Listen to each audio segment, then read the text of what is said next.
Hello and welcome to Things to Think About. Today's topic is personal investing. If you're like me, you probably don't have a ton of time to spend chasing stocks around and doing day trading, but you want to benefit from the growth in the stock market and all the opportunity that's out there if you have any money at all to put into it. I certainly would love to benefit from that and have some form of retirement. I have never had a 401k because I have been a gig worker my whole life, from being a musician to a project and change manager.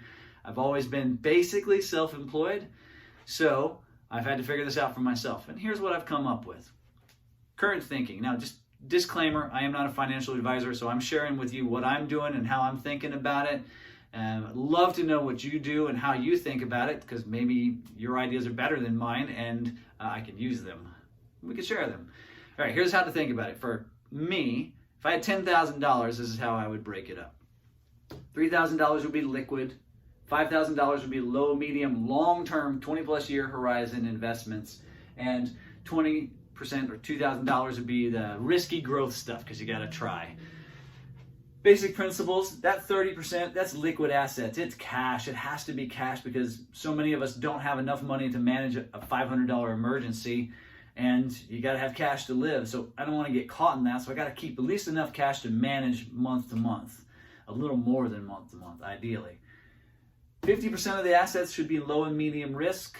I'm 50 years old, so 50% of what I have, I like to keep basically in that stable space. Break it into three things: real estate, bonds, and low-cost index funds. For real estate, it's 20%. I'm using Fundrise, or just you can invest in real estate via online platform. For bonds, I will buy some sort of index fund around bonds. And for low-cost index funds, I probably will base that on the S&P 500. These are long-term investments. Put them in, don't touch them for 20 years if you can help it. The 20%, that is the riskier stuff. That is, you got to take risks. If I want to make more money than just the long-term, stable, steady stuff, I got to take some risks. And so that looks like money for starting a business, buying a franchise. Not sure yet what that looks like, but I got to try something.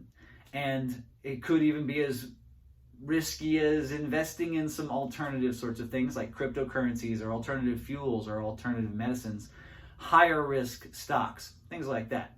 With the understanding that I could lose all of this, or I could lose most of this, but this one is the real risk. Can I sleep at night with losing 20% of my $10,000? Sure, it's worth the risk because there could be a high upside. So this is how I think about it. Again, I am not a financial advisor. This is just what I'm doing. I would love to know what you do, what you think. If this is useful or informative for you, let me know. Let's talk about it. Leave some comments. And if you like it, well, hit the like button.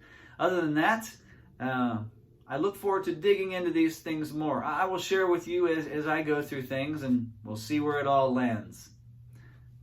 That's things to think about for today.